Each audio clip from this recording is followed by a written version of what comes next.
Right of the following numbers are rational numbers. अब ये जो नंबर्स बताए हुए हैं इनमें से हमने बताने हैं कि कौन से रैशनल नंबर हैं। तो रैशनल नंबर हमें पता होना चाहिए कि रैशनल नंबर हम कहते किसे हैं, जिन्हें पी और क्यू की फॉर्म में लिखा जाता है, और जब क्यू इक्वल नहीं होता ज़ीरो के तो वो रैशनल नंबर कहलाते हैं।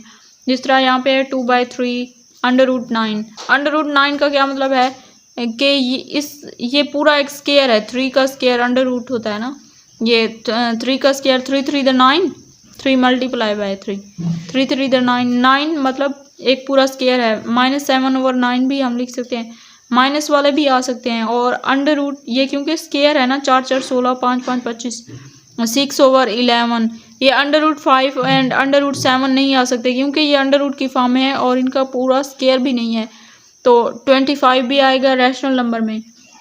ये 2/3 √9 -7/9, 16/25, 6/11, ये आ जाएंगे 25। ये आ गए रैशनल नंबर और ये दो ही रैशनल नंबर हैं। ये देखें यहाँ पे लिखा हुआ है कि रैशनल नंबर होते क्या हैं।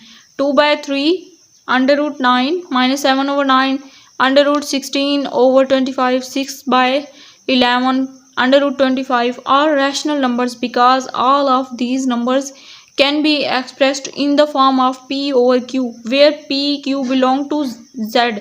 इसका मतलब है कि p and q इंटीग्रल हैं। इंटीग्रल का क्या मतलब कि वो प्लस में भी हो सकते हैं और माइनस में भी हो सकते हैं, क्योंकि इंटीग्रल ज़ीरो से शुरू होकर +-1 +-2 अप टू सो ऑन तक होता है ना, इसका सेट, इंटीजर्स का सेट। तो वो कहते हैं कि प्लस वाले भी हो सकते हैं, माइनस वाले भी। तो जिस तरह यहाँ पे -7/9 मतलब माइनस वाले भी इंक्लूड हैं इसमें। q = not zero.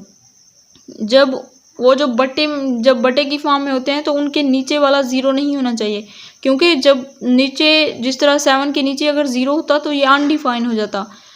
कभी कभार ऐसे होता है कि ज़ीरो ऊपर आ जाता है और 9 नीचे, तो इस फॉर्म में होता है तो फिर मतलब इसका आंसर ज़ीरो आ जाता है। लेकिन अगर ज़ीरो नीचे हो तो वो अनडिफाइन हो जाता है।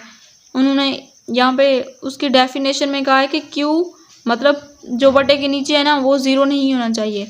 तो ये था हमारा रैशनल नंबर्स का सेट, मतलब हम रैशनल नंबर्स के बारे में बता रहे थे।